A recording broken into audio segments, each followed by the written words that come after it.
in Lagos State today or so. It was today or so. It was great. It was, I believe people are still gonna come out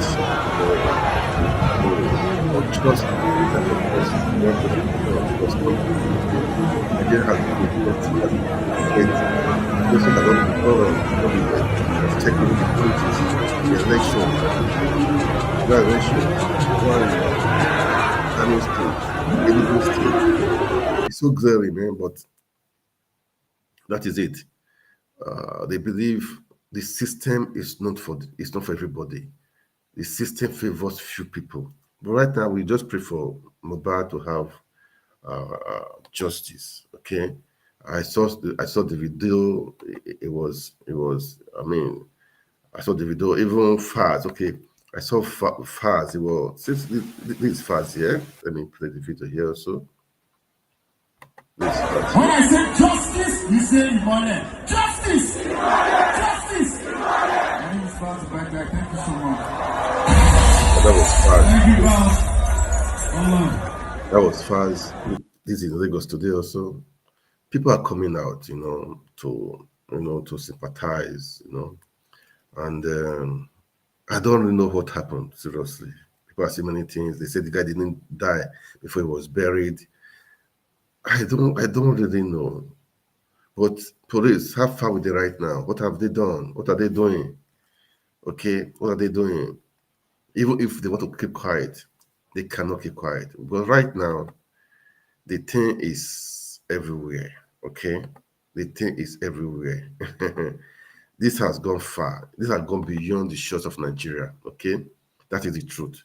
It has gone beyond the shores of Nigeria. Let me show you what happened.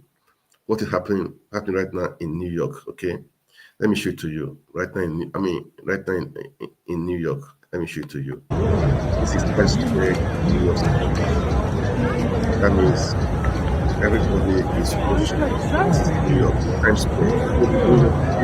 Go Times Square, that's place. This is Times Square. I'm going to let me make it bold, okay? Let me make it bold. Sorry, guys. Let me just make it bold. I will play it again.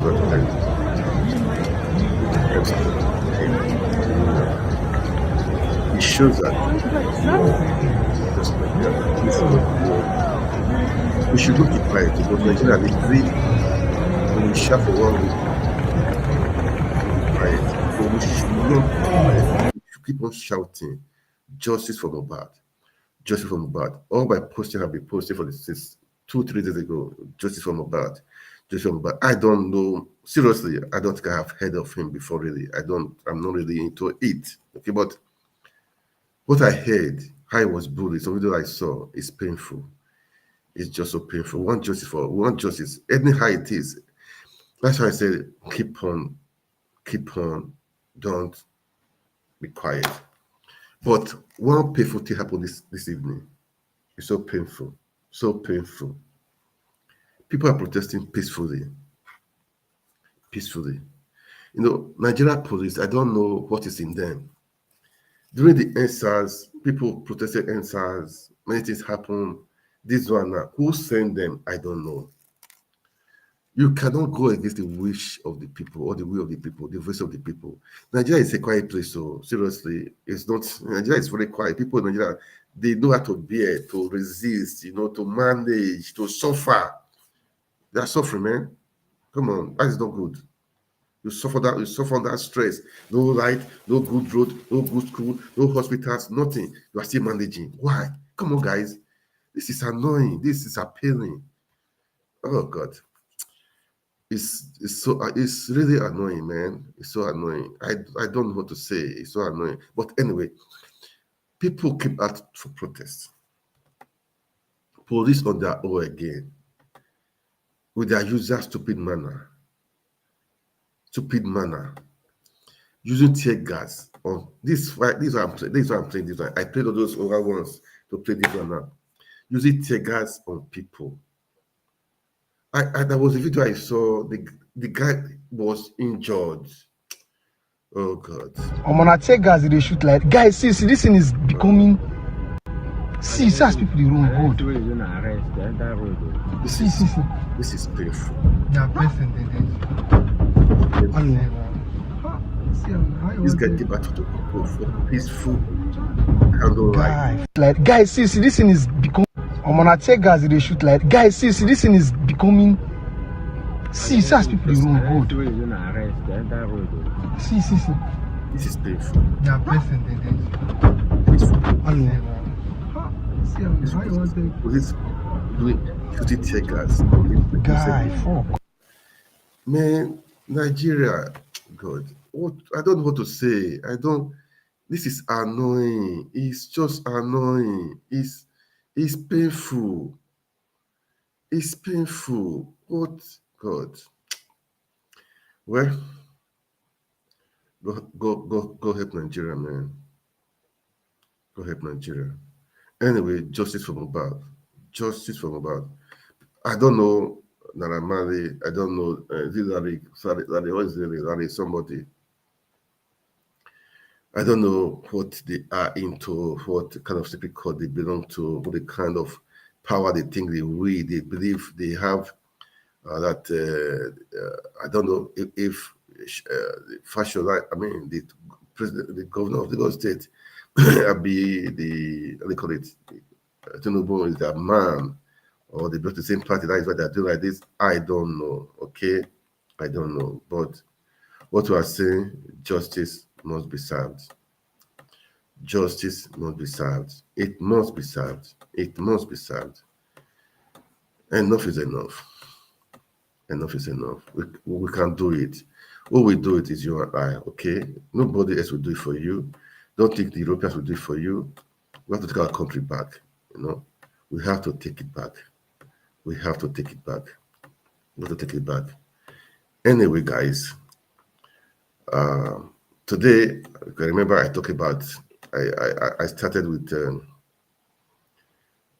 elections in Kogi State. Peter Obi was there to campaign for people. So that I said we should not give up, okay? Despite what happened in the court, that you know they try to cheat us. Now, guys, let me play this video, okay, of what happened today. All right, where I said it's painful, just to show you guys the peaceful protest, peaceful protest, okay, peaceful protest. Peaceful protest. All right. Let me just let me see. It's just a few minutes. Okay. It's just okay.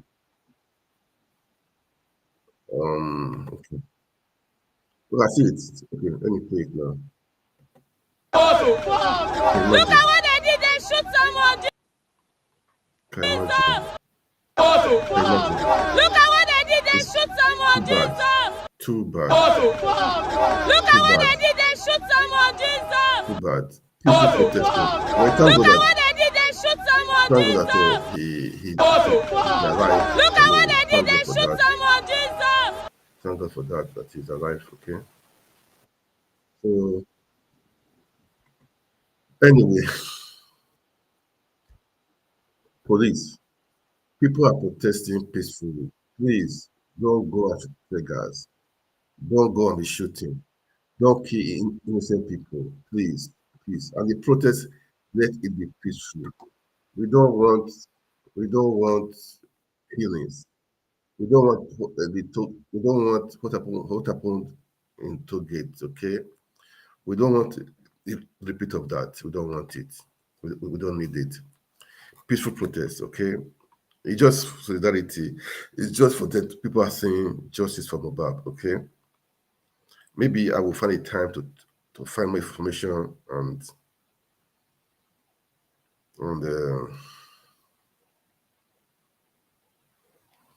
I'll talk about it, okay? Please, as I said, kindly, as you watch, kindly share, like the video, and right now I'm on YouTube, two channels, on Facebook and on Twitter, okay? So guys, please kindly like and share. Okay, make comments also. Let's build our country together. It's our country. It's our country. It's our country. Me, I'm not in Nigeria. We're not in Nigeria, but we want to make Nigeria to be great. Okay, that's what we are pushing. We want to make Nigeria to be great. Okay, we want the best for Nigeria. Okay. Now for the last one I'm going to play is a long video about 16 minutes. I will just play it. Okay. This David Hundeyin, this guy is an investigative journalist. The guy has been bringing up information, all the Chicago papers, all the so many things. The guy has been really working. He's a Nigerian, but he was scared of his life. He went to Ghana to seek asylum in Ghana, and Nigeria people. He said that people, government are still after him, after his life. I saw this night he was saying if they kill him or if he die, that means it's the Enugu government or people in power.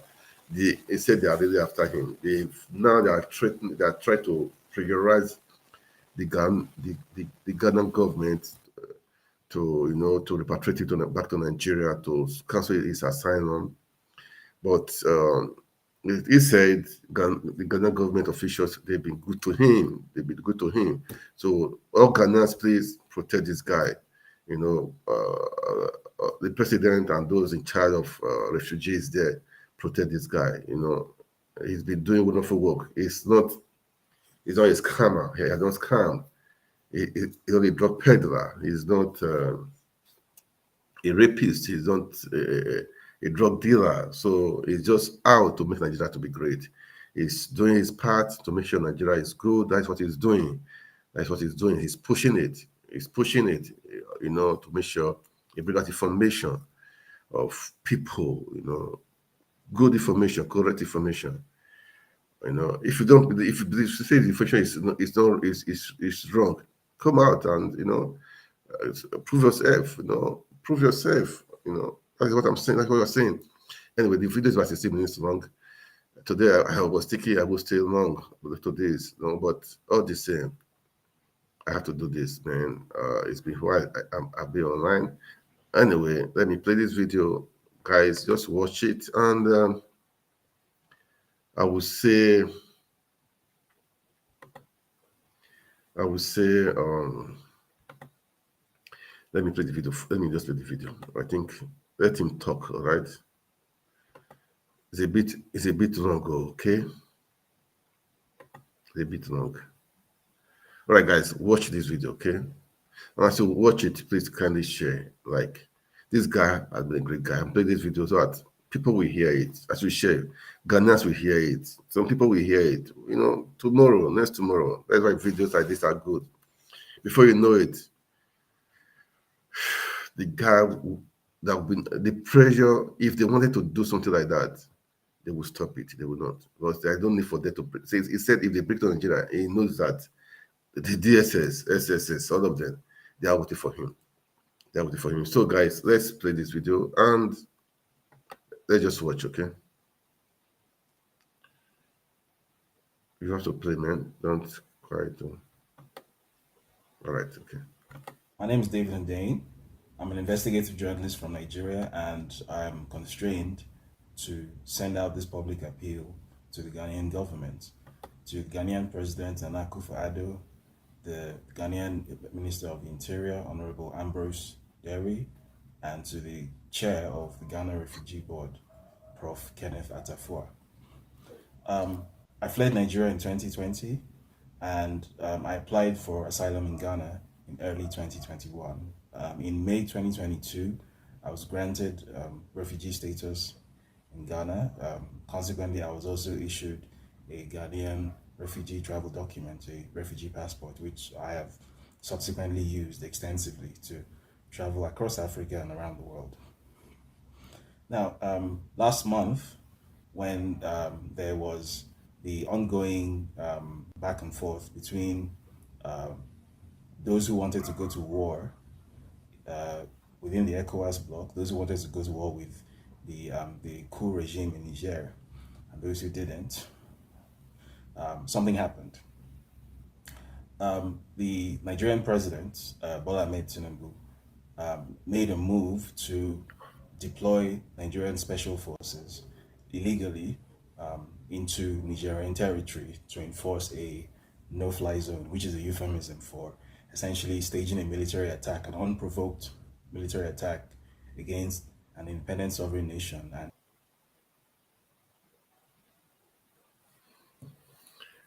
a friendly country Okay. to Nigeria.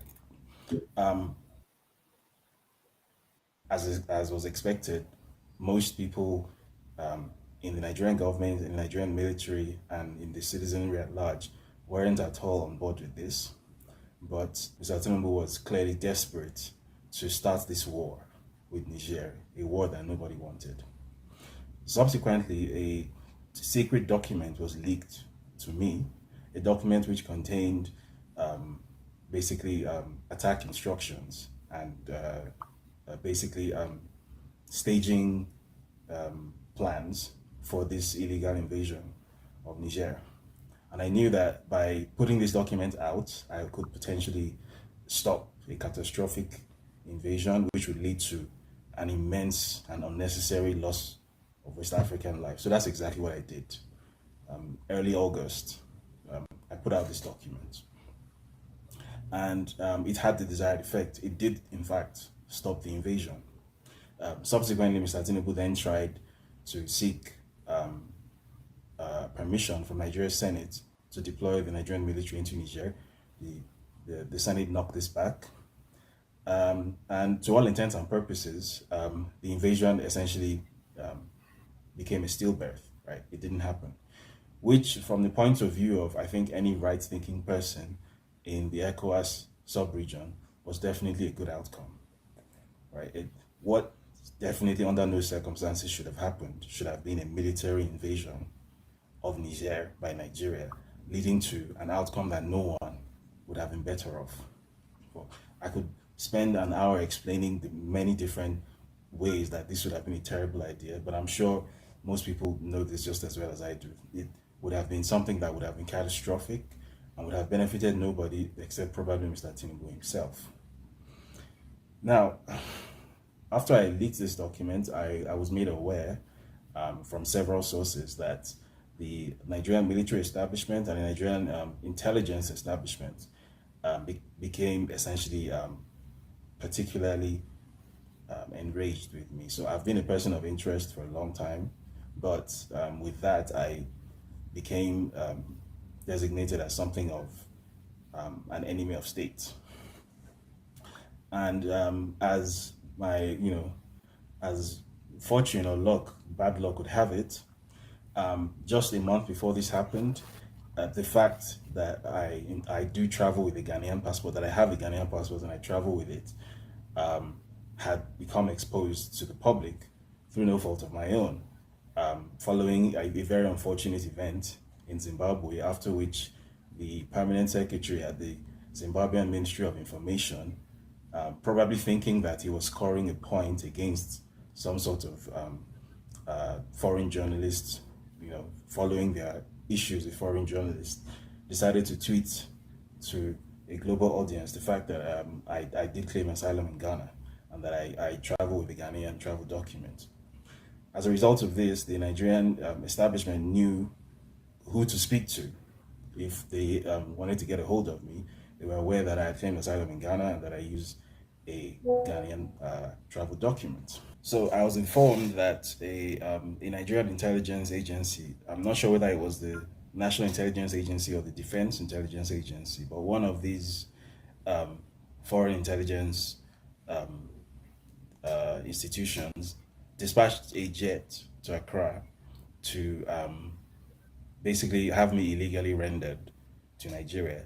Apparently they wrote a letter to the Ghanaian government accusing me of apparently aiding terrorism by supposedly revealing the locations of soldiers, and apparently I was also guilty of treason, whatever that means. Now, it seemed as if the matter was going to end there.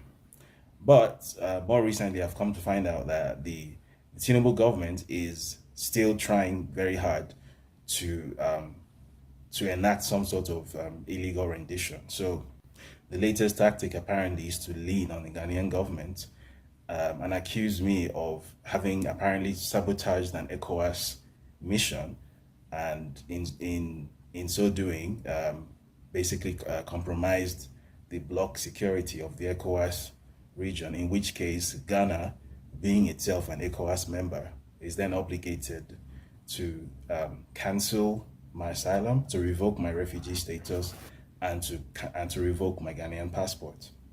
The Nigerian government's hope is that in revoking my passport, whatever travel privileges or visa or residency privileges I enjoy anywhere in the world will be compromised, and as a result, it will then be more possible for them, using the various avenues that are available to obviously a nation state, to have somebody extradited or to have somebody illegally rendered. In this case, a journalist who fled the country because of his work and claimed political asylum in another country and gained full refugee status. But the Nigerian government obviously has no problem trying to flout international law in this way. Now, the reason I'm making this appeal publicly to the Ghanaian government and to the individuals I mentioned at the outset is because I'm aware that even though the Ghanaian government, as I mentioned, has a very relatively great track record when it comes to obeying international law and not behaving obnoxiously in the international space, which was why I chose to claim asylum in Ghana in the first place.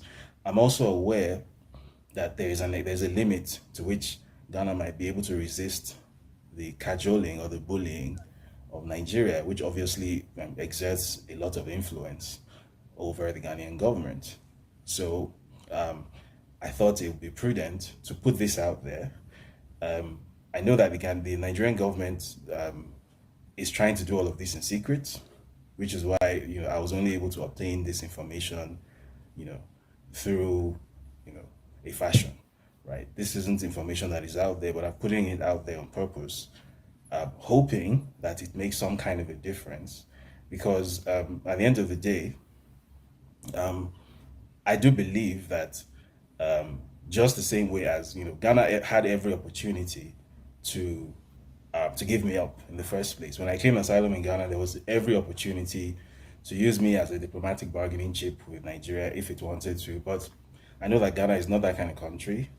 I know that the Ghanaian government historically has a lot of respect for international law. The Ghanaian government historically has a very strong Pan-Africanist outlook, and the Ghanaian government generally tends to lend itself to being a safe haven for people who are fleeing political persecution from wherever they are in West Africa, in Africa, and in the world at large.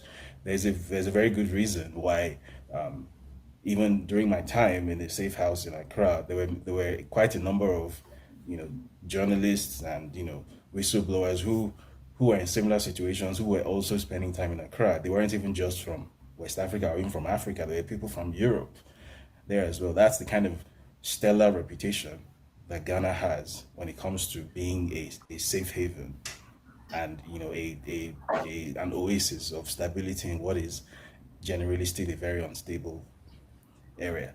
So I want to urge the Ghanaian president, President Nana Akufo-Addo, the Ghanaian Interior Minister, the chairman of the Ghana Refugee Board, the Ghanaian Immigration Services, all of whom are apparently being leaned on by the Nigerian government, to consider not only obviously the fact that I have been obviously granted full refugee status in Ghana, and the Nigerian government is trying to make Ghana blood guilty, right? The Nigerian government is trying to get Ghana to break international law so as to find a way to have me return to Nigeria. And the entire purpose of having me return to Nigeria is to even a personal score, because the person who is apparently the president of Nigeria now, as I'm sure everyone is aware, has a personal bone to pick with me, because I am the journalist who is responsible for essentially destroying whatever false reputation he was trying to build in the international space. I am the journalist who revealed that Bola Ahmed Tinubu is a drug trafficker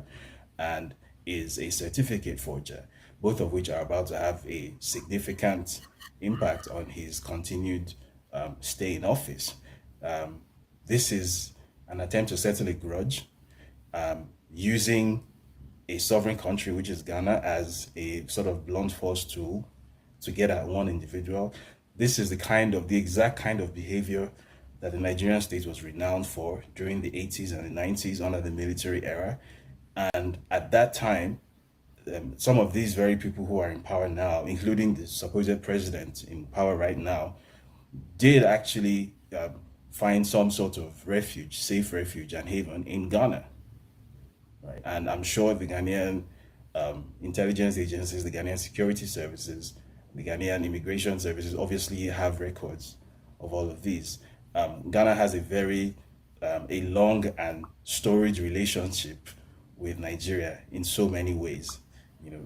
Specifically when it comes to serving as a safe haven for people fleeing political persecution in Nigeria. Without the support and hospitality of Ghana and of the Ghanaian government, a lot of the work I've been able to accomplish over the past few years could never have been done. I might not even be alive. Right? The Ghanaian government has been nothing but honorable in its dealing. So I want to urge the Ghanaian president to resist the temptation to allow an illegitimate Nigerian president to push Ghana into breaking international law. I obviously don't need to mention that there's a law called the Law of Refoulement, which forbids the illegal repatriation of political refugees back to the country that they fled from, where they are going to face, persecution. It's very well known that if for whatever reason I were to be returned to Nigeria, I would not survive it. This is not a secret. So I'm putting this appeal out there publicly. I wasn't going to do this initially, but seeing as it doesn't look like there are that many options left, and the fact of my use of a Ghanaian passport and my permanent residency in Ghana is going to be used, or is the Nigerian government is trying to weaponize that, and Ghana, for all its best efforts, for all its best intentions, might not be able to resist the bullying of the Nigerian government. I'm constrained to put this message out in the public domain, at the very least for record purposes. So if anything were to happen to me, I hope it doesn't happen, but if something were to happen to me, everyone should know who is responsible for it and under what circumstances these things happened.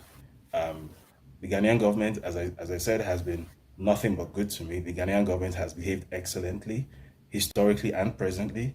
I hope that continues.